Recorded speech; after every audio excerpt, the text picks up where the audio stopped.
What's up, everybody? Welcome back to the Seven Figure Flipping Podcast. Today, I have a power couple that live in Ellicott City, Maryland. Just did their first deal in Maryland, and it was a wild one. There is a lot of really cool stuff. We start with a ton of like mindset and blocks and things that you're probably struggling with that you need to hear. And then we follow it up with how they made, I'm not going to give away the number, but they made really good money on a project that they found with a handwritten letter. So I'm really excited about today. I hope you guys enjoy it. My name is Bill Allen, and I'm the leader of a group of elite house flippers and wholesalers called Seven Figure Flipping. We don't brag or show off our success, but instead let integrity and stewardship be our guide. We are dedicated to helping people unlock the freedom they desperately need.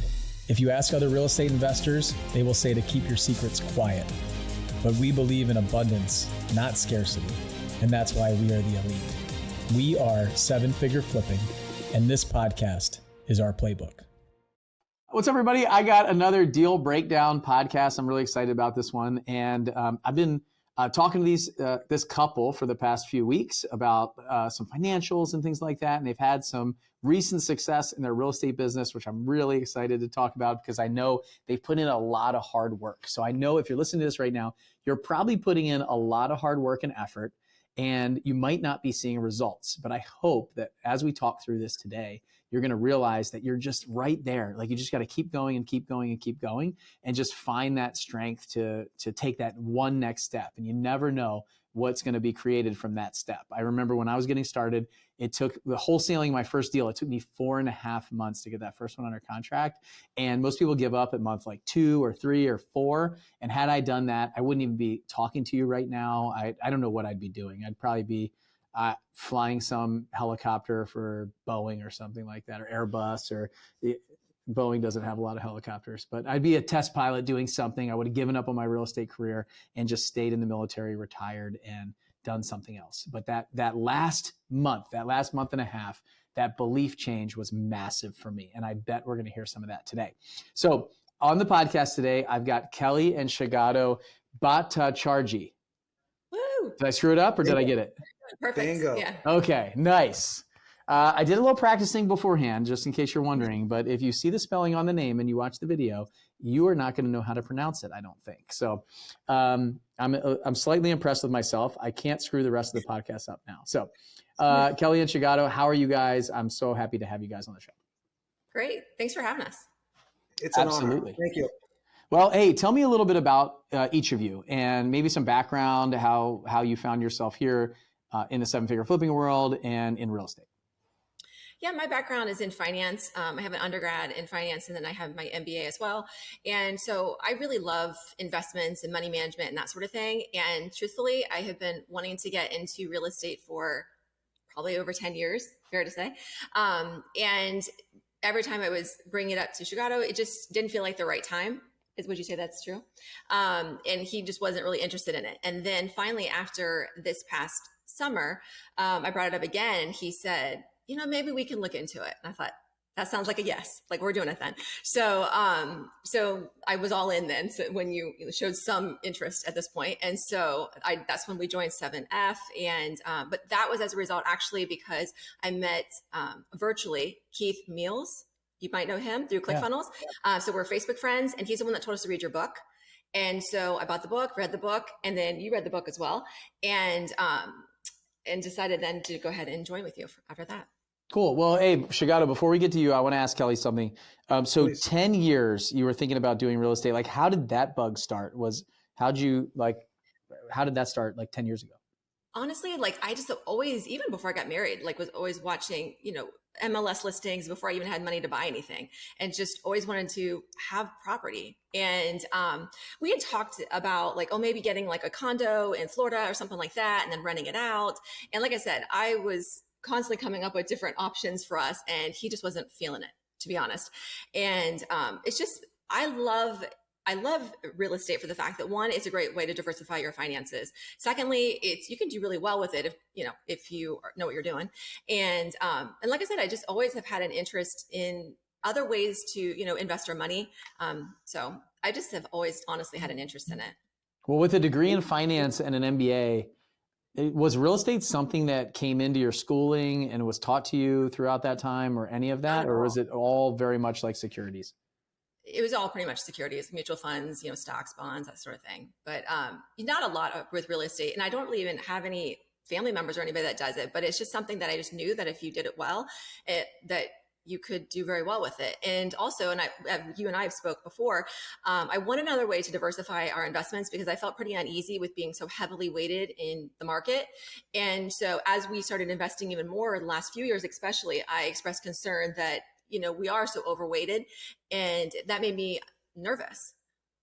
Yeah. Why do you think that is? Like, why do you think real estate doesn't come into the financial conversation in like classically trained finance experts, financial advisors, a lot of them, things like that? That's a really good question. I don't know if it's because they're not knowledgeable about it. I don't know if people think of it that way because they just think of owning a home as a place to live and don't look at it maybe as an investment vehicle. Maybe that's why. But just from what I've learned in the last week from you, I feel like what a miss, to not have that knowledge. And I watched actually a recent YouTube video of yours. I think it was where you were spelling out ideal. Oh, yeah. And it made so much sense to me. And I thought, gosh, I even told you on Sunday, I said, you got to watch this video. Like, it was short, it was to the point, it was incredibly informative. And I thought, man, they should have this in schools, like as an option, truthfully. Like, it's something that everybody should know about, not just, mutual funds and ETFs and all that kind of stuff. Can I give you my take? Is it okay? Yeah. Cool. This is my show. I'm probably going to do it anyway. But I just don't think they're financially motivated to do it. Like I think Wall Street controls the conversation when it comes to money. They have billions and billions, if not trillions of dollars that come into it, and everybody gets paid for it. And there's just not a lot of financial motivation to teach the real estate aspect of it as a portion of wealth building. And I think, like, even when I think about IRAs and 401ks, like, think about using your IRA right now. They say that a self-directed IRA, you can invest in non-traditional assets. A non-traditional asset being a house and a traditional asset being a stock. Right. Just those two ways of saying something to me says non-traditional equals risky. Be careful. This is not the traditional way, but the IRA and 401k was really created to drive the market, to drive those securities versus like houses have been around way longer, land way longer, right? And so it's just an interesting kind of take for me. So I was just curious. I don't talk to a lot of brokers and financial advisors and folks like that about how they were trained around money. But I definitely think that this is an area that could be a lot better positioned, at least, especially like you said, for diversification. So, well, and they don't earn commission too. Exactly. If you're trading your account, obviously you're going to earn commission from that. The only way is inside of like a REIT type ETF or, your trading REITs and putting them in your portfolio. And that's what people think like investing in real estate is buying a real estate investment trust that owns a bunch of single family houses, multifamily houses, things like that, and is doing what we do just with horrible, very low returns. So, and that's how they make money. So, okay, Sugato, what about you? For 10 years, or I don't know, however long you guys have been married, Kelly's been like, let's do real estate. And you're like, no. What's going on? Pretty much. That's exactly how it is. Well, not quite really. I'll just take on the question that you just was asking before. I think one of the reasons real estate does not compare well or is not as well known as equity market and stuff like that is because I think there is this, other than this simple distinction between non-traditional versus traditional. I think real estate is in some cases also seen somewhat a lot of a tribal knowledge, meaning families that are good in real estate, the Rockefeller, let's just go there. Bill Allen, I'll come to that. But it's kind of like, it's like, so if Bill and all right, and his friends and family, they're all real estate people. The stock market, whether it's Wall Street funding or whatnot, somehow have managed to really distribute that knowledge. And not only that, have created like a tiered structure. So from the top level, you got the people that are making billions. And then let's say you can make 100 million. And then you have the people that are making millions. They have a story for every single one of them. They have the knowledge base that they share. I don't see that in real estate. Now, when I got to 7F, then yes, first time I actually saw this kind of a breakdown and make it very obvious to everybody. But I thought that was one of the things that real estate somehow, it's like sports, right? If you're really good in sports, you're going to be like a professional athlete in the NFL or the NBA, but most people won't. So anyway, so yes. Well, hey, before you keep going, let me, there's something that came up in my head. The ease of getting in to the stock market is very easy. So like if you have $50, you can play. Yeah. It's like a casino, right? And so they've kind of like decentralized the level of getting in. So when you started talking about that, it started making me think about like the knowledge. Like you don't have to have a lot of knowledge to buy some Apple stock, but you have to have a lot of what appears to be a lot of knowledge to buy a house or to get involved in real estate at all. Which you're right. It's like how do we reduce the hurdle that it feels like it takes to jump to get into the game and play. And so that's a great takeaway that I have is what I try to do with this podcast, YouTube channel, things like that, is try to remove this curtain that seems to be this like mystique, this mystery from what's happening on the other side of the curtain. I remember writing that book, my book, 7 Figure Flipping Underground. Yep. I was like, it took me 2 years to figure out how to simplify everything to like show that there's an underground world of investing that is not only has integrity, but has an opportunity to make a lot of money. And it really to take away the mystery of buying houses off the market, not with a realtor. Because the National Association of Realtors has done that against us. They have said, use a realtor. This is what you need to do because that's where the money is, right? It's like, the same thing with Wall Street. It's almost like the Wall Street of real estate is realtor, and I'm a realtor. Telling you that. So it's made it what appears to be very complicated with the loan system, the real estate agent, the contracts, the inspection, all of this stuff. It's just like it's a huge hurdle, and people are like, too confusing, not interested. Let me just invest in the stock market. And you're right; they've pumped trillions of dollars in marketing from the stock market, done a great job with it. Yep. So I, of course, have an engineering degree. I was actually in pure science before that. I don't do any engineering anymore. Haven't done much in the last 15 years. I do business management in aerospace. The reason I see some synergy between what I do versus what we're doing now with Kelli, it's basically both of us are numbers people. We're all numbers all the time. If numbers don't work, we don't work. And then the other thing that I think I have typically taken, let's say a third level down interest in people in terms of understanding what they're really about. And I see a lot of application of that through your book or even through the runway training, et cetera, in this business, in the real estate business. With Kelli, of course, we've known each other for 20 years now almost, and we've been married for 15 of it. One of the things with real estate closet, yes, she has been talking about this for about 10 years plus. We also built 2 houses, and the first house that we built, our builder actually went to jail. So I kid you not. Yeah. It was really interesting. For the first 3 months, everything was getting built, and we're like, yay, this house in the middle of Cincinnati, a wonderful story. And then nobody shows up for like 5 weeks, and we're like, what happened here? Mm-hmm. We had no clue. So it's kind of like peeling the onion back, but bottom line is we learned a lot. We actually had to hire an attorney to get all the liens of the property, things like that, et cetera, et cetera. So it gave us some real exposure into the world of like construction and sub-tier contractors and things like that. So we built another house over here. And last summer, when we were at a point, we went to vacation and we came back and we talked about buying like properties, whether it's in Maui or in Florida, and sort of renting it out. And we really had like a business plan on that. And then that kind of led to this discussion to say, if we're going to do that, maybe we should talk to this Keith, that Kelli has talked about. Well, I didn't really know him. I knew of him. And he Facebook friended me, I think, like a while back. And I'm like, I just like to watch his posts because he was showing like before and after pictures. And I was like, oh, finally, he's one person I know, not virtually know, that does something with real estate. So when you said that you had, well, maybe we can do it, I'm like, I'm going to talk to the only person that I know in real estate. Yeah. So I messaged him, and then we had a call with him, and he told us about your book. And by the time we read your book and both of us read it, you kind of validated some of the things that we were already questioning in terms of the amount of time that I'm spending is the return on that time what it should be.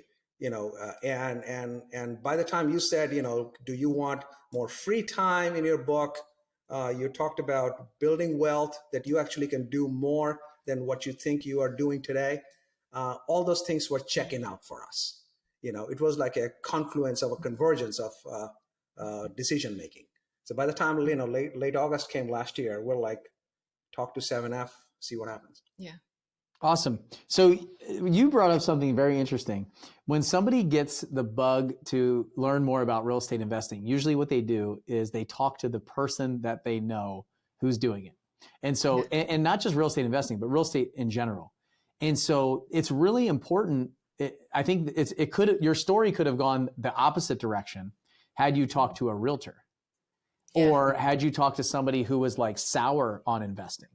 Yeah. Right. That could have easily talked you out of it, because at that point, you're at the most fragile state of like this idea way before execution. Right. And it's that your circle at that time really influences what you decide to do. Mm-hmm. And so when you mentioned that, I was like, what if you talk to a realtor who's like, oh, I can help you find a rental house. Yeah. And then, or I can help you buy that house in Maui to rent out. And then you'd be like, oh, okay, great. Like, let's do that.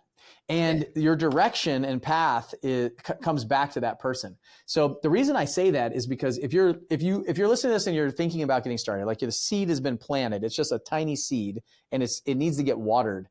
Really be careful about what you let in and who you let in to water your seed, because that is so important to the future harvest of who you get connected with, who you're talking to, what you're letting, like what's happening. Because, and I'm not saying it has to be me, but if it's a realtor, or like if it's somebody who's not doing what you want to do, like don't take advice, because you might be like, oh, I have a cousin that was in real estate in 2009 or 8 or 7, and they got destroyed. And so you talk to them, they're like, I'm not touching real estate for the rest of my life. And then next thing you know, that little seed just doesn't germinate, doesn't create anything, and just gets crushed. And so I would just like that usually you only have like 1 or 2 people at that time who know anything about real estate and usually go to the most comfortable place. So it's really interesting, Kelly, is you went to an uncomfortable place of somebody who you didn't really know. That's why social media has been very helpful for a lot of this stuff, but potentially harmful also.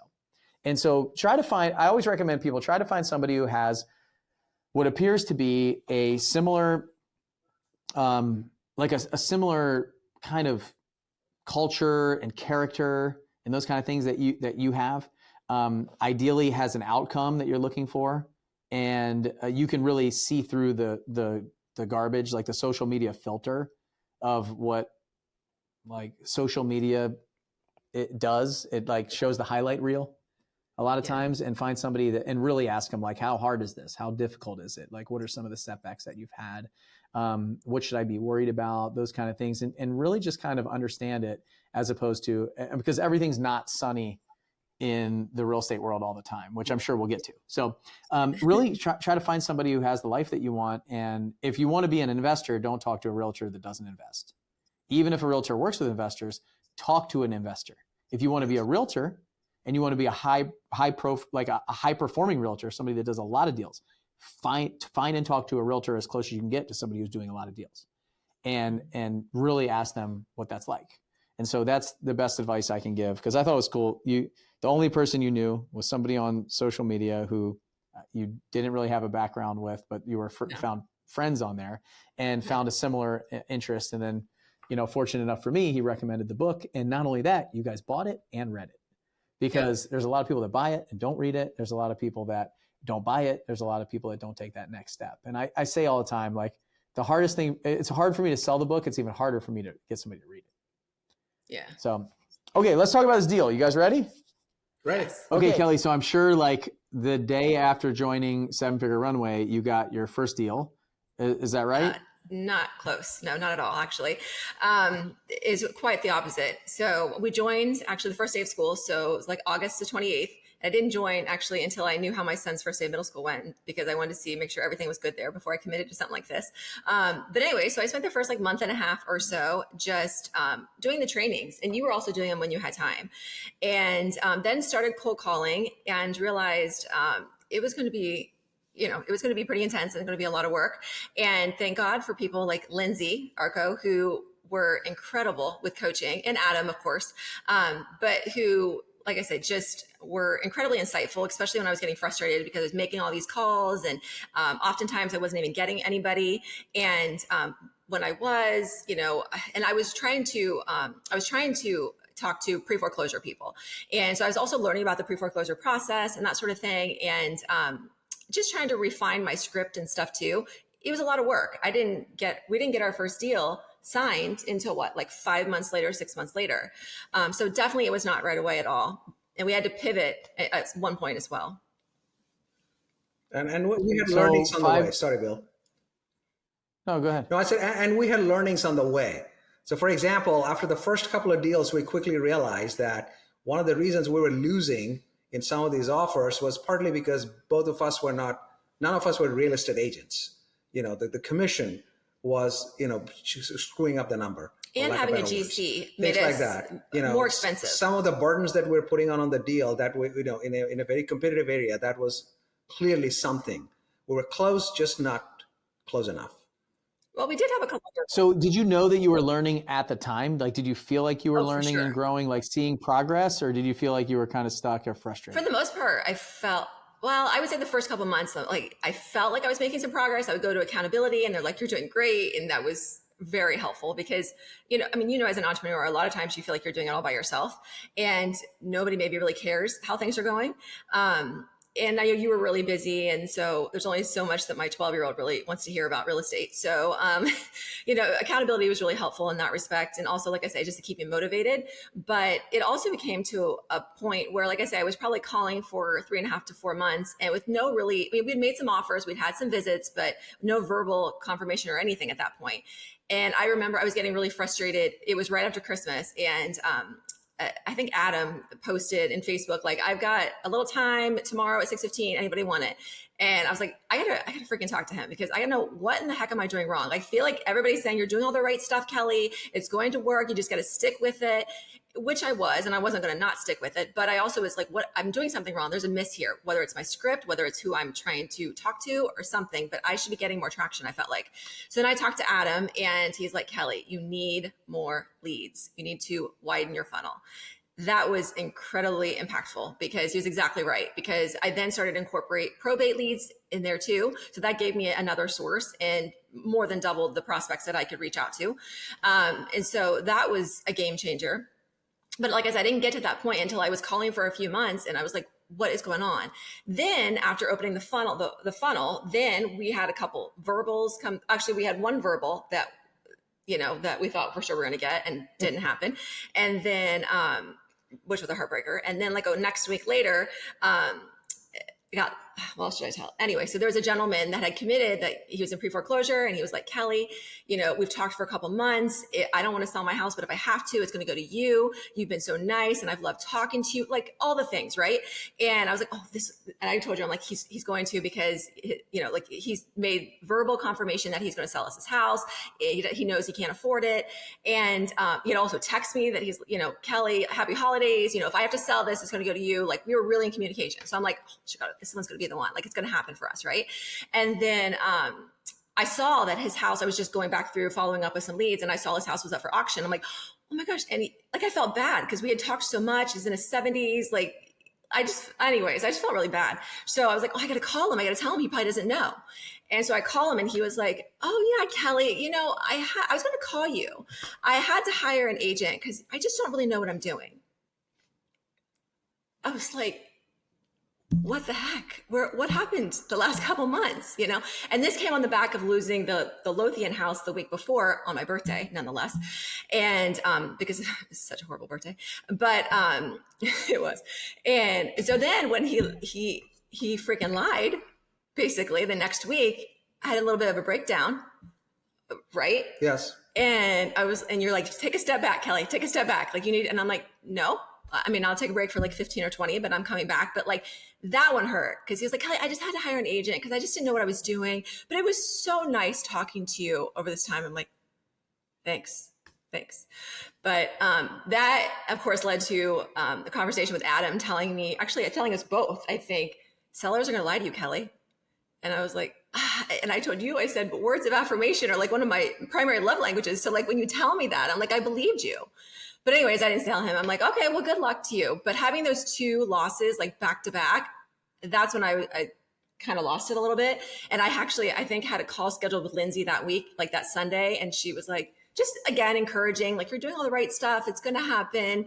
But anyway, so it certainly was not easy at all, but just stuck with it. But after that one, the Upper Marlboro one, the guy lying, that's when I decided, okay, I need to do something a little different here. I'm not going to quit cold calling because it can be effective. It does open up the conversation.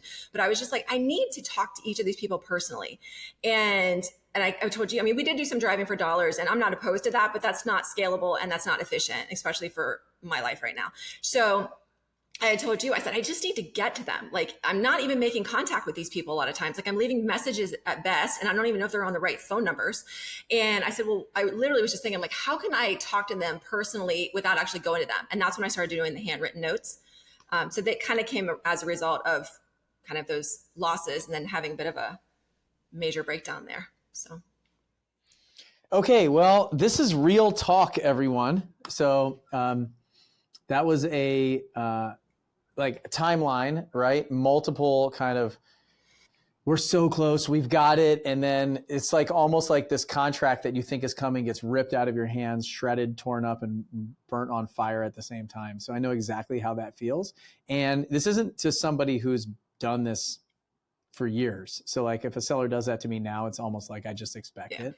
So even once I sign the contract, I still expect them to do something like that, like hire an agent or sell it to somebody else at the same time I have a contract with them, which is why we record it and do all kinds of stuff like that. So this has happened to me so many times that nothing surprises me anymore. But at that point, like, it's interesting because we can do this podcast now because we're talking about a deal. You've had some success, right? But a month ago, I wonder if you're as confident as you are right now. Not a chance. Right? No.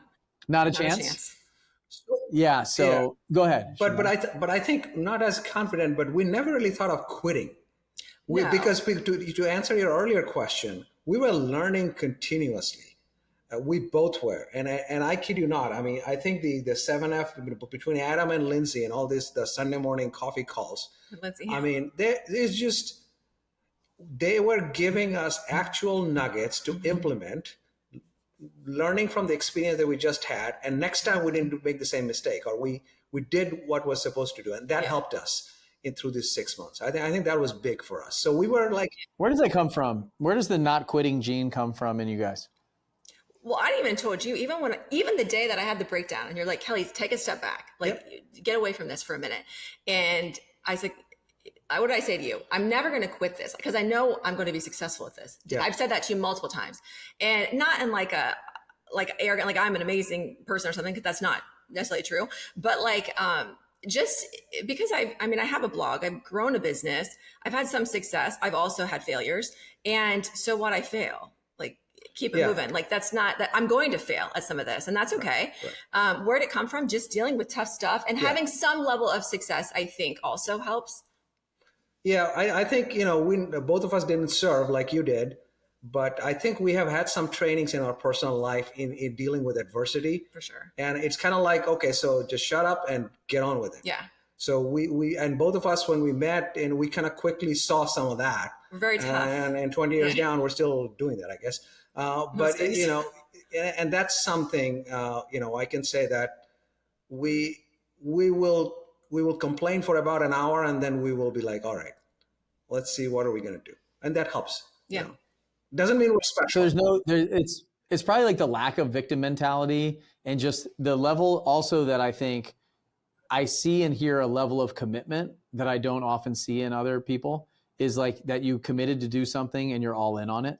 Oh, for sure. Is that true, Kelly? Like when I remember you so vividly in, like, we were doing like a challenge or we were doing something before FHL that year, and you were like camera on, front row. It was all virtual, but you were there every day. You were on time. You were playing all out. You're in the chat. You're asking questions. Like you're like the front row student and somebody who shows up. Like I know there's two people in the last challenge that we just did like 2 weeks ago that have joined Runway that I know, like I'm like the teacher that can see the students that are most committed, and they're dedicated, they join the program. But I know that like I have people that join the program, and then I have the people who are like all in on the program.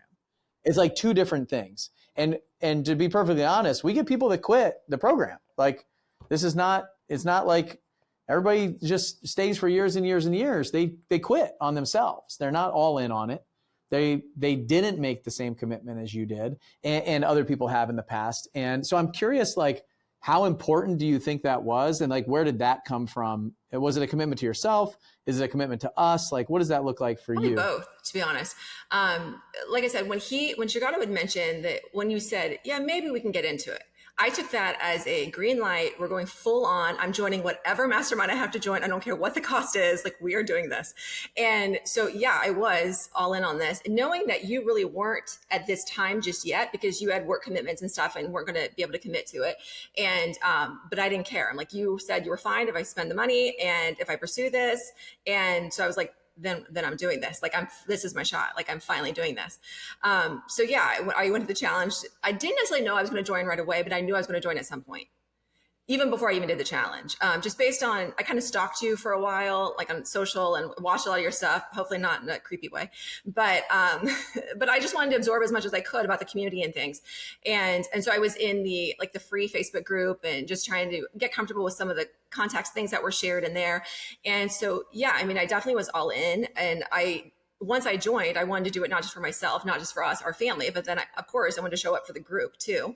So it was kind of a combination of both. So, but I knew this was my chance because I didn't want you to go back. So I'm like, no, he's already said we're doing it. So I'm joining as soon as I can. We're not going to go back. I mean, even if I couldn't really join as much as Kelli had, back then, and she, full on, let's put it that way. I was going through the runway trainings, and I can see, like, even from Tyler Jensen's, training modules, things, what he's doing. He's sitting with a GC, that video that he did on like how to do the budgeting, how to do a project plan. I can identify myself personally with Tyler's video. I can say, I can see what he's saying. So you develop that kind of like a connection and say, these guys really make sense. Yeah. So, we're in. Yeah. Awesome. I asked some of those questions because I think, honestly, under the surface, these are the most important things for people that are listening to figure out in order to transition to the next thing we're going to talk about, which is getting their deal and what does it look like and all that stuff. But all of this is the work that's done under the surface to really make a true commitment, actually believe in themselves. So there's a lot of things I see is like, Kelli, you have a strong belief in your ability to do something that you've committed yourself to. Sugato, having the belief in Kelli and give her the space to do the thing that she wants to do and come along for the ride as much as you could in the beginning, and then getting more and more involved now over time. And then also just like playing all out, like when you're in, and there's no quit. Like there's no quit in it. It's like, we had a guy named Walter Bond. He's a public speaker. He's in the NBA. He was in the NBA, and now he's in the Public Speaking Hall of Fame. A huge mentor of mine, amazing guy. He spoke at Flip Hacking Live like 3 or 4 years in a row from, I think, like 2017 through like 2021 probably. And he said he does this bit where he talks about a pity party. He's like, you can have a pity party, but it can't last more than 3 days. And so he talks about it. He's like, you can get knocked down, and he does this whole bit with like Lionel Richie music and all this stuff. And then he's like, but like, that's it. Like you can cry about it for a little bit, but then you got to get back up and get back on the horse. And it's just, you can't sit in that for too long. And that's the kind of way I see it. It's like, okay, I'm going to feel sorry for myself for about 5 minutes, and then I'm just back at it. Like, I'm sorry, I just don't have time to complain or look back. I'm going forward. Yeah.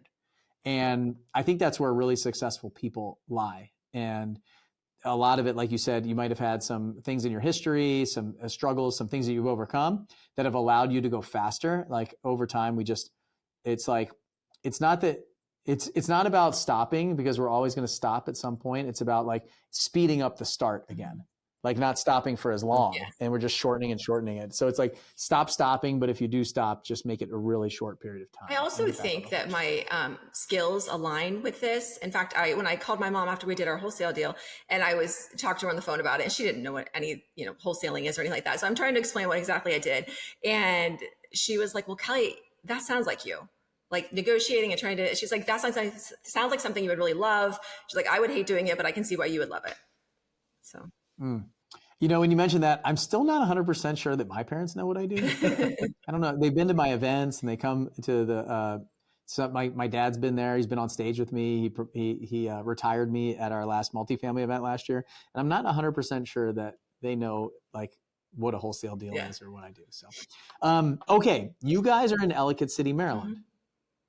That's where I grew up as a kid. So it's really cool. You mentioned that it was a bit of a challenging market. It is an expensive market, a bit challenging. Let's talk about this deal. Let's like hammer through a couple. We spent a lot of time on the front end of this, of like the mindset. I think it's really important though. I think this was needed. I usually spend a shorter time in the beginning and get to the deal, but I think this is really, really good stuff. I think a lot of the things that we talked about will be very helpful to the listeners. Let's talk about this deal. So you were cold calling, and then you pulled some probates, started calling some more, and then you mentioned handwritten letters. So you were physically handwriting them. Is that how you got this lead? Yep, exactly. And the only reason we would have got this deal is because of a handwritten letter, because he was on my cold call list and I did try to reach out to him, but because of his phone not having any storage for messages and him not answering his phone, so I was never able to reach him. And so there was a handful of those people. And the way I determined who I was going to write letters to, because obviously I only have a finite amount of time to do that, is I would look up I was targeting pre-foreclosures right now with these, and I would look up their cases on the Maryland Judiciary website and see kind of how far along they were really, like had they done mediation, were they pretty far down the path? And if so, then I was going to reach out to those. Just from my experience the last like 4 months prior, I found that early conversations with pre-foreclosure people, I was spending a lot of time just either sharing with them the options or trying to help them find out how they can save their house, because none of them were saying they were ready to do a cash offer. So I wanted to make sure they kind of come to terms with the reality that they may actually have to take action to sell their house. So I did write him a note, and I didn't even know what for sure to write, but I just wrote it as though I was like talking to my friend. Like, I hope your pre-foreclosure case is going well. I would love to share with you some options that you have available to you if you need that help. And, I'd happy to, you can reach out to me. I'd be happy to see how I can help you. It was kind of just really simple and like, hey, I'm here. Nothing really necessarily about a cash offer because I didn't want to turn them off right away. I just wanted to let them know I'm here to help. And so remember, he got that note. And then the following week he did call me. And of course, when he called, he said, what are my options? And I want to stay in my house. And so we spent that first week literally just talking about how he can stay in his house. And he didn't even know how much he owed. And he's an older gentleman. He was 72 and had some, I don't want to say dementia, but there was some things going on there mentally where he was struggling with understanding exactly the scope of what was happening. And I said, like I said, couldn't reach out or didn't try reaching out with his credit union because he was so mad at them. I was like, well, we need to talk to them. And so I did a 3-way call with him and the credit union and found out how much he owed. He had $11,000 in arrears, and he's like, there's no way I can pay that. And then we found out what his loan payoff amount was. And so then I said, well, we can actually make you a cash offer. And then when I started talking about cash offer, like I said, prior to that, we were talking every day. And then when I started to talk about a cash offer, he didn't really want to talk to me so much anymore. And so then he fell off the planet for a few days. And then, but I still kept trying to call him and text him. And we get disconnected too, because he had some bad Wi-Fi reception. And so I didn't know if it was the bad reception or he was just annoyed with me. I think it was probably both, to be honest. In his house, you can't get any cell. That is true. Yeah. Period. It was tough. Yeah. But so anyway, so he fell off the planet for a while when I started to try to tell him, like, this is a real deal. Like, you have an auction scheduled. And I kept telling him, like, we have a finite amount of time to do something here to help you. And he didn't want to hear about an offer. He didn't want to go there. He just mentally was not prepared to talk about that. And so I was texting him some of this information. So at least he was informed on what is going to happen to him, because he really didn't have family or friends that were helping him at all. And so, of course, though, I was getting increasingly stressed out and frustrated because he was running out of time for us to even make an offer at this point and to close anything. And so I ended up we actually had an accountability call, and Ralph, who's amazing, was in our accountability group. And I was telling him about this. I said, I am driving this guy crazy. I am calling him incessantly and leaving him text messages. And I even told you this. I said, I'm annoying him. And I think I'm annoying me. Like I would hate me right now because I'm so persistent about this. But I'm like, I feel bad. This guy needs to understand, whether it's us helping him or not, like he needs to understand that this is going to happen, in a week and a half. And sometimes he would, I was like, well, maybe he's not getting my messages. Maybe we should drive to his house. And then he would leave me a message like at 2:30 in the morning or at 12:30 in the morning. So I'm like, I think he just doesn't want to talk to me. And I get it. So he was getting them. And so finally, after our accountability, and I talked to Ralph, and I said, I'm not going to reach out to this guy anymore. I have seriously annoyed him, and I don't know what more I can do. I've reached out to him so many times, and he's never responded. He's like, Kelly, I would just reach out again, and I'm like, Ralph, like, you don't even understand how many times I've talked to this guy. He's like, no, I would try it again. Thank God he said that, because then that same day, I'm like, all right, I will. I'll do it again. And then I sent him a pretty blunt text message, like, as you would call it, Kelly style, just letting him know, like, this, if you want help, it has to be today. You have a week and a half left. I can't even guarantee we're going to be able to help you, but if not, I wish you the best. Good luck. And then he called me within like an hour, and I thought, why didn't I do that like 4 days ago? That would have saved me a lot of stress and frustration. So anyway, then he did come to terms that he needed to figure out what he's going to do then. And that's when we were able to get him to sign a contract. And Had you seen the house before this? No. So you never saw the house? Well, he was open. I said, well, can my husband come see the house? And before he was like, no. And then when he did call me back, he goes, yeah, I guess that's okay. Yeah, I went and met him. I took pictures of the house. He was an elderly gentleman, had a stroke. I sat down, and he did tell me that your wife is persistent. That was his word. Annoying. But he was a nice guy. We sat down, we had a little chat, and, I came back. But and the next visit that we did with two of us together, when he signed the contract. Yeah. Okay, so you Sugato went and looked at the house, took some pictures. You hadn't made an offer yet, but you knew his payoff and everything like that? Right. Okay.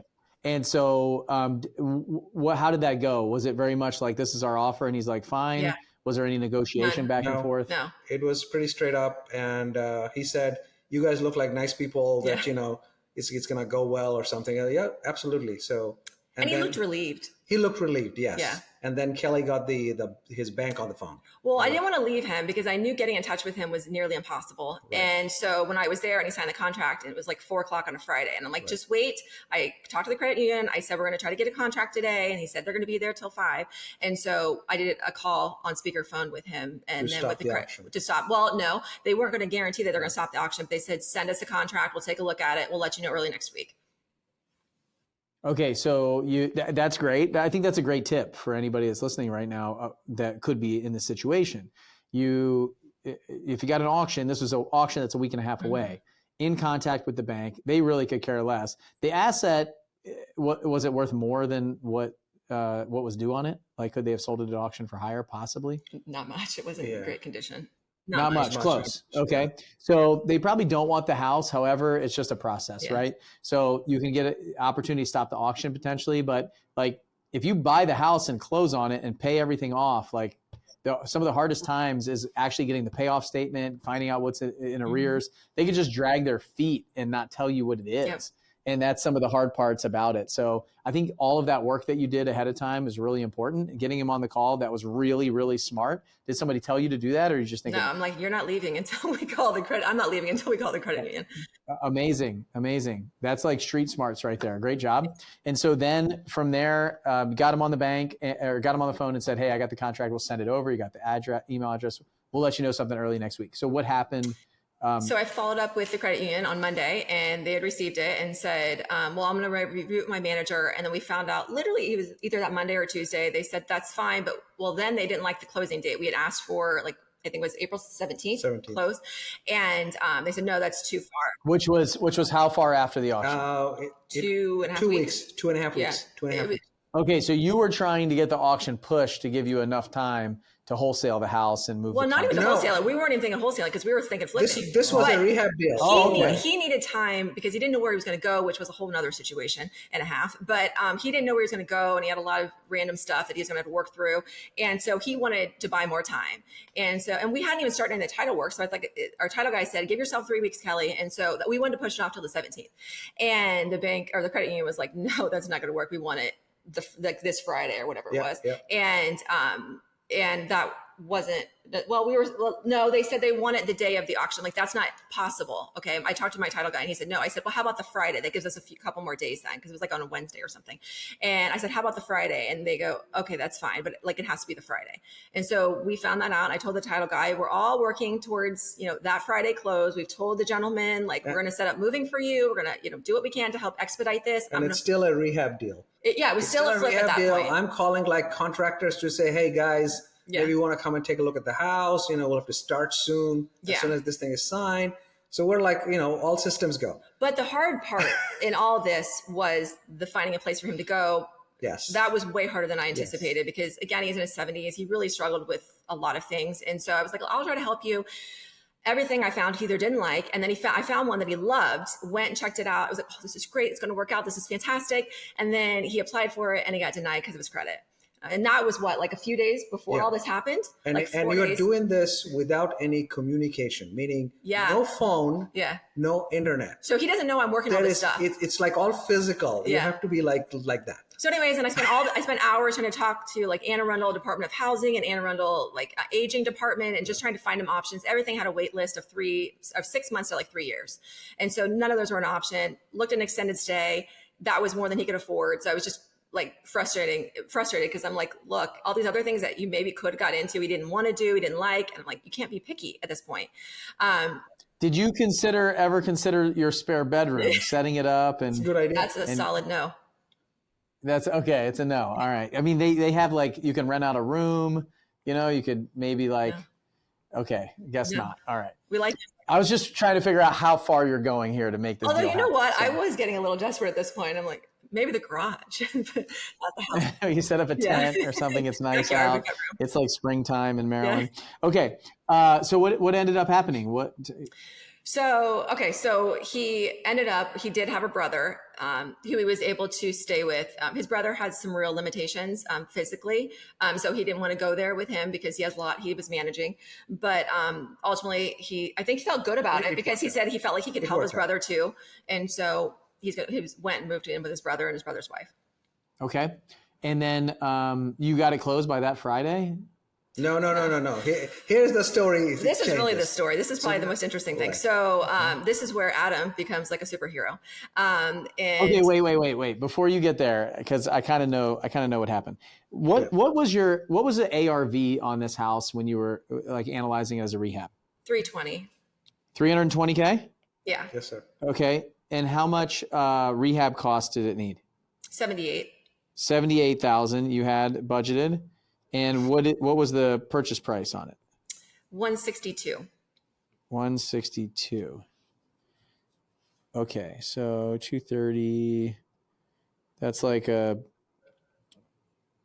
80K delta before costs, money costs, fees. What were you expecting to make on a house like that, on a rehab? Anywhere from like 31 to 40, like low 40s maybe. I mean, okay. I had holding costs assumed of 6 months. And so I was like, hopefully it'll be faster than that. So it'll probably be like 35 to low 40s.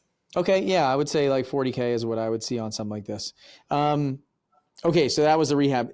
So it wasn't in like it was in a nice area. 320 is pretty low for that area. No, yeah. Not at all. Yeah.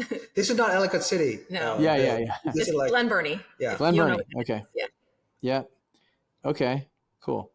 So you were like driving to Glen Burnie and back? Yes. For this? Yeah, but it's not far from your work though. No, it's like 30 miles is the shortest distance, more like 40 miles. And through the tunnel. And in a span of like 10 days, I had to go to his house like 8 times. 8 times. Okay. Yes, I have the timeline if Bill asks. I'll show you the timeline. I also have the gas logs, Kelly. I have all the oil changes I have to have. I bet you I have the extra wear and tear on the tires that we put into this. I expect reimbursement. Okay. So Okay, so this was the plan: rehab this house and Right. meeting contractors and talking to them about it and stuff like that. So, okay, what ended up happening? Let's bring in Adam. Okay, so we're supposed to close on Friday, and then Wednesday, I get a call from Title, and he says Kiabi, who was going to be our hard money lender, are backed out because of ground rent on the property. Although there was nothing owed on it, but it's just a stipulation of ground rent made them feel uncomfortable, and so they were backing out. And so I was like, and also the same morning, I got a verbal agreement on a much more expensive house for $870 That we wanted. that I really, really wanted to flip badly. It's going to be really pretty. But anyway, so I really wanted to make that one work. I wanted to make that work. And then when they backed out, I'm like, well, we were debating, like, what should we do now? And so I went and I was like, we'll figure it out. It's two houses. Like, we can make this work. And so I was upstairs just running a bunch of different numbers and scenarios. I'm like, we've got to be able, we can pay the 162 and then the 70, we can figure that out. We're going to use our PAL, our pledged asset lending account. And I'm like, we can do that. But the problem was with the renovation. Wait. Okay. I would say 99% of the people that listen to this show have no idea what that is. Can you explain that? A pledged asset line account. So basically we can borrow money against our securities. So like, for example, if, usually up to, I think this was 70%. So, Taxable account, right? yeah, up to 70%. 70%? You can get access to 70% of your securities? Yeah. Wow. Now you know why I I didn't usually want to see sell like it. 50%, 70. 70%. Yeah, you do have a finance background. This is really good. So we actually talked about this on a couple shows past. We had one of the guests that was talking about they're using, I don't know if they talked about it or I talked about it. I think they did. But we were just explaining the fact that you can use basically a line of credit against, and securities being stocks, bonds, things like that, an account that you have with, I don't know, Fidelity, Vanguard, these kind of companies. Yep. You can actually pledge that and grab cash out of it and then pay it back, almost like a home equity line of credit, but without the house, it's your securities account. So, okay, cool. It's a much better interest rate too. Like, do you know what yours was going to be?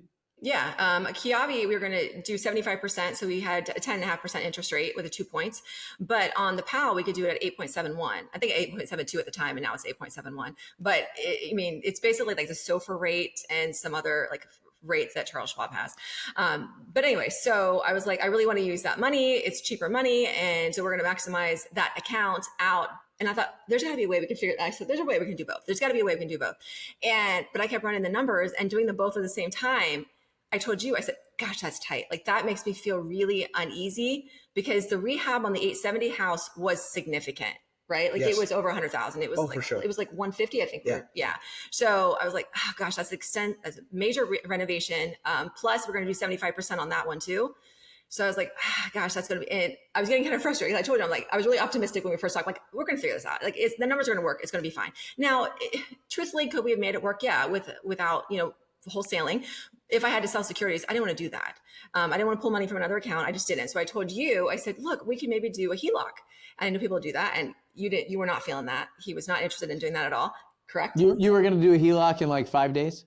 Well, that was the problem. Yeah. There was a little problem there. Yeah. Okay. So now you're on Sugato side. Yep. So anyway, so you didn't, but you didn't love it. I love this. What you're doing is you're like, right now we're going through the process of problem solving.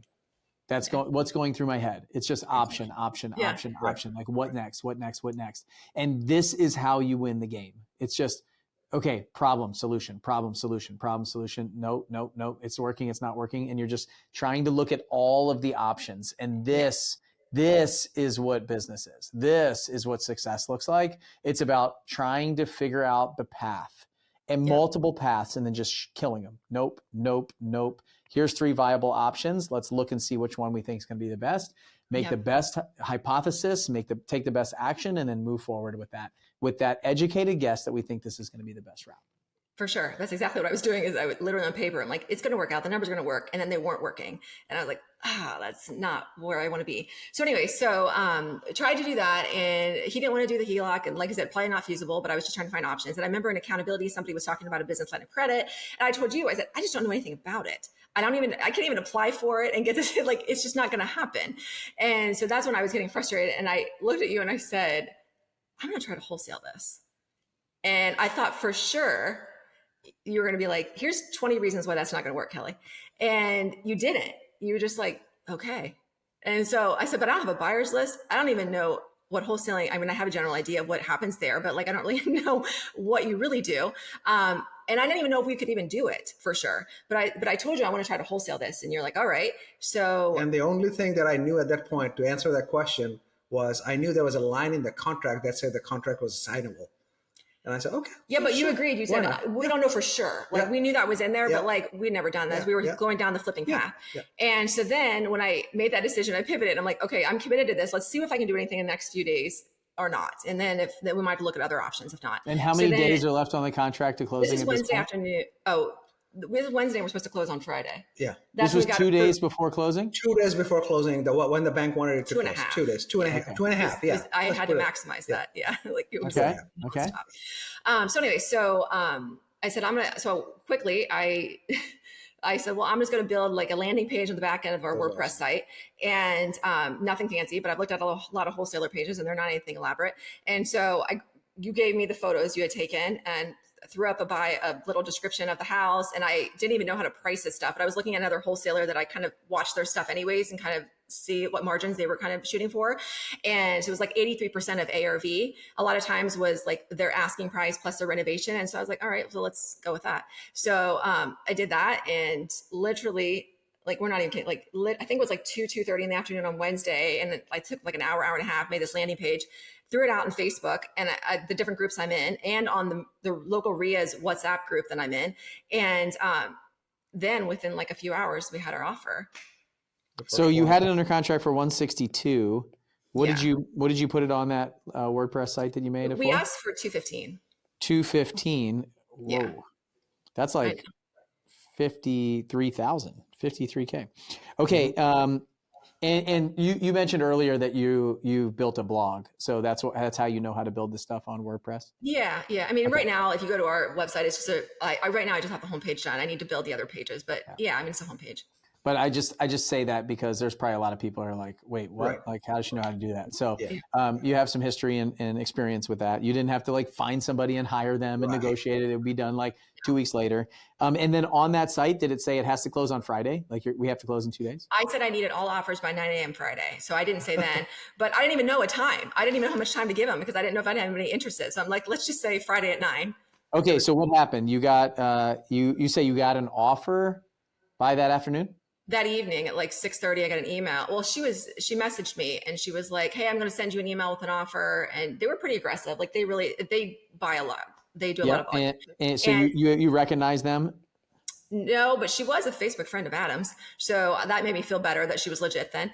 Although he said he doesn't know who it is, but it happens. Yeah. But anyway, so then she emailed with an offer at like 6:30. So I probably had the page up at like 4:30 ish. And there was interest though. I was getting a lot of comments on my post and I made it like a bright purple background. And I was like, hey, if you're looking for a flip in Glen Burnie, message for pricing and pictures. And then I would send them a landing page basically.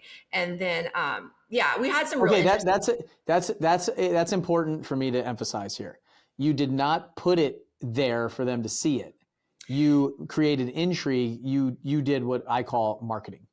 Yes. You got them interested in it and said, send me a message and then I'll give it to you. And so they comment there and then you comment back and it starts bumping up an algorithm so more people see it. Yeah, because really important to kill the post. It's not going to get any reach. So that's why I was going to put, and at first I was sending the links to people when they would message me, but then I couldn't keep up with the messages. So at some point I just started sharing I would reply to their, comment. And I was like, I'll just put the landing page here. Yep. Okay. So what did that offer come in at? 2011 via email. 2011. And what else did it say? Like I can close it right now. I don't need to see it. I can close when you want. We buy hundreds of houses a year. I asked for, and again, I just copied the disclosure and I changed a few things, but I leveraged the disclosure from another wholesaler to say that I wanted like basically proof of funds and proof of a business, incorporated, that sort of thing. And so she provided that as well. Okay. And what did you do? So then we got the offer, and then I thought, I don't know, can we really accept this offer? Like, we still don't 100% know for sure, like, were we really allowed to wholesale this? I mean, you knew the contract, so like we had some level of comfort, but I mean, in fact, we weren't 100% sure. I'm like, this is sweet if we can get, move this property. So then we called title and we told them what we were thinking of doing now. And, they were like, okay, we're going to pivot. That's fine. Like, you have a solution that works. We talked to them. You brought up the blind HUD thing to them, right? Right. They weren't interested in that. Correct? Yeah, they were not feeling it. They don't do a lot of wholesale deals. Right. Yeah. Right. So they weren't really excited about it, but they knew we had at least had, what we were going to do. So that was okay for now. We weren't thrilled with their reaction because they didn't necessarily do a lot of that, but that was okay. But then I told you, I still was nervous to respond to this lady because I'm like, I don't 100% know. I said, I want to talk to Adam. And it was kind of late at night. So I don't want to bug him, but like, I don't know how. She's just sent me like another Facebook message and wants to know what's going to happen. And so do I. So I text Adam and I was like, you don't have to call me. I know it's late, but like, can I talk to you maybe tomorrow or something? And then he responded and he was like, I'll call you in 5 minutes. And then, then we hung out. We talked a lot over the next 2.5 days, basically. But anyways, it was amazing. So then he called us and we talked to him about what we did. And we said, can we actually wholesale this? And he's like, what contract are you using? And we said the blackjack contract. And he said, then yeah, you can. And then I said, well, should I wait? Because I'm getting so more interest. And he was like, what's the offer? And I told him, and he said, lock it in. Don't wait, like, get this done. And so, so then he sent me the blackjack contract that night. And so I stayed up and was trying to edit it, but then it wasn't easy. We didn't have a contract, right? We don't have a wholesale contract because we're not wholesalers. It wasn't easy to edit because it was a PDF file. And so anyways, then the next morning, of course, Adam, like right away in the morning, like messages me. He's like, how's it going? Did you get the contract over? Is it signed? Like, what's going on? And that's one thing. I mean, you know this because you know Adam way better than we do, but like, he's amazing in every way. And this would not have happened without him at all. So like, not even kind of, because the morning you were going to work, it was like a perfect storm because you were getting ready to go to work in the morning and you were like, Kelli, this is all you. I have no time for this. I did you not say that? Yeah. You're like, if it was just a perfect, again, circumstances. That Thursday, I had something that was planned like 2 months ago. It's all kinds of things. And I was not just, normally I would be able to back it up, but not that day. No, not those days. And so Adam became my best friend for those couple of days. And so he would message me and like literally the whole time he's just like another step ahead. So like, okay, so do you have it done? I'm like, no, I'm trying to edit this contract. And he's like, just a minute. So we had somebody at Blackjack send me the Word doc. I'm like, okay, now we're in business. So got that done. Then he said, because what he said on the phone, he goes, you need to get a B2C signed. I go, what is that? What's that going to do for me? We don't even know what that is. Right. So so then got that signed on that Thursday. Remember, I want to close Friday. Got that signed on Thursday and they were, and then we had the title issues too, because again, we didn't know if we were going to stick with this title company or not. And that's what he was asking, like, so who's your title company? Do they do this sort of thing? And we're like, no. And then I talked to Adam about the whole like double close thing. And he's like, you don't want to do that. Then you're going to pay title twice. You don't want to do that. And then whenever I talked to title again about it, they were not either, he acted like they couldn't do it or didn't know how to do it or something. So that was like a whole nother stress ball. And so I was trying to. Were you trying to use the buyer's money to close? Yeah. Yeah, not your own money. Yeah, I mean, we could have, and we talked about that as an option. But anyway, so that was just that convoluted everything because then I was thinking of switching title companies like Thursday before we're supposed to close on Friday. So that's going to, of course, push things out. But anyways, so. What was going on with the bank at this time? They were just, like postpone the auction? No, well, they've already postponed it because it was already supposed to happen like a couple of days before. And so they didn't know this whole thing at all, what was going on. To them, we're still closing Friday. And what would change if you didn't close on Friday with the bank? Anything? See, and that's the thing that title told us, right? Right. So our title guy at that point, he said that, the bank is not really going to do anything with that. A couple of days. So you basically said, another auction. You might get they're just going to be mad maybe, but that's all. Yeah. Not a whole lot going to happen. So you do what you need to do. So that one was there. But the definite lessons learned is, the title company that's not familiar with the real estate investors in that industry, you gotta, they're not the right ones for you. That was the feedback from Lindsay and Adam both, and we agree with that. For sure. Yeah, always use an investor-friendly title company, ideally a referral from another investor that you know in the area. Right. Because, they can close standard transactions and they can close complex transactions. Right. If you go with a commercial off-the-shelf title company that realtors use, they can close standard transactions and that's it. Yeah. So you have no options. I always want options. Yeah. So that was a lesson learned there. So For sure. Yeah. And okay, so what happened? Give me the let's land the plane here. Okay, So then you've Friday, got yeah. So then we were moving him out Friday. We realized we weren't going to be able to close till Monday because the only time that title could close, we stuck with our original title company. I talked to him Friday morning and I was like, no, this is what we're doing, the single close, and didn't love it, but he relented. And so he's like, well, we can have this ready like 3:00 or something. And that was the same time the movers were going to be there. So he's like, let's push it off till Monday. And so that's what we did. We closed Monday. So you moved everything out on Friday. What did you do? You just did a standard assignment. You put an assignment fee on the HUD? Yeah, that's what he had. Yes. Okay, so this buyer came in, paid $2,011. Was that the final price? Yeah. Right. Okay, and then net to you was what? $38,400. $38,400. How did that make you feel? Amazing. Like I actually didn't even think it even happened. I think you said Adam sent you the picture, the screenshot that I sent Adam. Yeah. Because, and I'm not even lying to you, I literally didn't think it was real. Like I went to closing Monday and I still thought this whole thing was going to fall apart. Like I kept telling my son the whole time because he was getting excited, and I'm like, don't get excited, Ian. It's not really going to happen. Like it's going to fall apart. Like I can't believe this is even happening. And then Monday, we got the checks on Tuesday, and not until I actually deposited them, like that was a crazy 2.5 days. I can't believe that happened. So. So you planned on making about $40,000 on the flip. You ended up making $38,400 on the wholesale. Yeah. And you didn't have to do any work. Yeah. Well, I mean, you had to do a lot of work up front, right? People that say wholesalers don't have to do anything, like I hope they listen to this and go, oof, man, that there's work there, right? You got to add value to make a return like this. Like if you can't help multiple different people along the way, you know what? I'm a little bit disappointed in Adam. I'm going to be honest. You got it. Here's the deal. Here's what I see. If you called me that night instead of Adam, here's what I see in all this. And this is just me being a little greedy. Okay.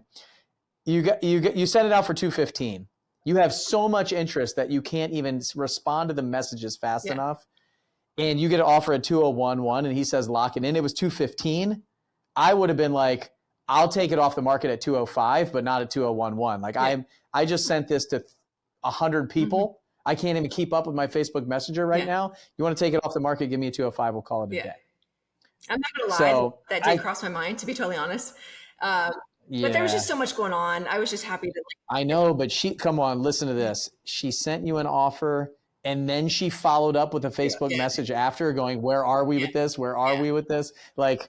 We're missing something here. Like there's something, and I hope you watch this. Like the next step that you need to do is follow this along the way. Are they flippers or are they landlords? No, the people that bought it, they do both flipping and wholesaling. So but they're not like buy and hold investors. They're not going to rent this out long term. No. So I'd watch it and I'd see how your ARV stacks up to what they actually sell. Yeah, that's a good point. Because I suspect they might think the ARV is $20,000 or $30,000 higher than what you have, and could probably get the work done a little cheaper. Sure. So it'll be interesting to see. They probably might be 50 in and sell it for like 340 or so, maybe 350. It'll just be interesting to see. So I would definitely watch it and see when it pops up on the MLS and how long it lasts and all that stuff, because it'll just sharpen your axe and get you a little bit better. I used to always follow my wholesale deals all the way down to that. Yes. And because Adam, man, at least $4,000. He was amazing. You owe Kelly at least $4,000. No, he doesn't. No, he doesn't. I think at 205 we could have hooked him for sure. We got to negotiate. And here's I hope the lesson that everybody takes from this. It's not about being greedy. It's the fact that if you take an offer fast, the buyer, it doesn't matter if they love the deal before they made the offer, they feel like something might be wrong because you took the offer that fast. I always countered everything. Not, and it could just be like, just counter the closing date. Just counter the inspection minimums. Just counter the inspection date. Counter the appraisal. Counter something. It doesn't even have to be price. It's just the fact that I'm not okay with that. There's just a little adjustment where they're like, they don't think that they're like, wait, what did I miss? Yeah. So I'm a big proponent of never accepting that first offer as written. No matter what it is, we just have to make a little tweak. So they have to then agree to us versus us saying, we'll take it. And they're like, because then I've seen people back out because of that. They're like, what did I miss? They're running the numbers again. They're like, wait, this happened too fast. It's too good. So possibly the fact that she messaged you again and again and was like really pushing it, you're like, okay, well, all right, we'll take it. Like, but I always recommend going forward, you counter at least a little something just to make sure that they're like, okay, we got a deal here. For sure. Like they stole it from you. Yeah. Not the other way around. So, and who knows, maybe if Adam's Facebook friends with them, they're listening to this too. So, but I would have countered up for sure. I think with that much interest, but well done. That's amazing. 38.4. What would you say you would say to all the people that are listening to this, trying to get their first deal? Like what's a piece of advice that you would give to them, something that you could help them with? Yeah, I actually just about 2 weeks ago talked to a 7F member. He called me and was just asking, because I guess he read, I posted in the group kind of what happened, and how it was a struggle and it's not easy. And I feel like sometimes we don't see those kind of posts. And like I said before, like when you're an entrepreneur, it can feel really lonely and you don't know that other people are struggling. And so he asked if I would talk to him. So we chatted one day, like I said, a couple of weeks ago, and I just told him the same thing, like stick with it, don't give up on what you're doing. And just, that's the best thing, is just keep believing yourself, be consistent. And just because you're not seeing the results right now doesn't mean that you won't. So I just as long as you have that, like you said before, that belief in yourself, like just don't abandon that, and it will eventually, pay off for you. And out to your community, I would say too. I mean, that's one of the best things about 7F. I mean, and I'm not just saying this because we're on this call, but we talk about this too. Yeah. Just surround yourself with people who want you to win. Like Adam was it. Like he was messaging me throughout the whole Thursday, Friday, even Monday morning. I thought, oh, it's a weekend. He probably even forgot he even helped me at the end of the week. Monday morning, he's like, you going to close? I was like, yeah, I am. Like he knew all this. So like surrounding yourself with people who want to see you win and are as excited as you are that you did. So I think that's huge. Totally. And not only that, right after he got the picture, he forwarded it to me. He's like, dude, you got to check this out. Like, that's how excited he was about it. And that's how excited I was, because I mean, him and I, we talk about you, we talk about a lot of the members, we talk about the people that are inside the community. We are constantly, like, the majority of the time that we talk, it's not about blackjack. It's not about our business, not about Seven Figure. It's about the people and the members and the folks that are out there on the street doing the thing and how we can make it better and provide, more opportunity for them. And like we win way more than when you guys win than when we actually do deals. Like there's something about helping somebody else get something to the finish line and do something like this, especially when they've been showing up, especially when they've been on the accountability group calls. They're watching the videos. They're at the challenges. They're present. They're in the front row. Like the front row gets the visibility. Like that's what, it's important. Like that's the kind of stuff. If they're playing all out, so are we. We're on the team, but they don't show up to practice. They don't put in the reps. They don't work hard. Yeah, I'm gonna give treatment to the people who show up to every practice. And that's it. That's the most important thing. But like we're all a team. It's really cool when we see the other people win. I want to help everyone, but the squeaky wheel gets the grease. You're the one that asked for some help and some support at that time, right? And yeah, he's a total go-giver. And I think him and I are cut from the same cloth. I remember doing this exact thing for hundreds and hundreds of people when I was a laser coach and I was involved and I was the COO of the company and all of those things. Like, and honestly, I still struggle with that. I answer everything. How can I get there? How can I spend that time? How can I pour in? So really cool. Sugato, what percentage of this deal would you say that you were involved in? 30. What? 30%? You're thinking of something else, I'm sure, entirely. All that driving. That was his contribution. All that driving. All that driving. All right. Well, I'll let you guys negotiate that after the show. I'll let you guys negotiate that after the show. Because my next question was, I thought you were going to say like 10 or like 5. I just listened to you go from 201 to 205. Yeah, you're being greedy. No.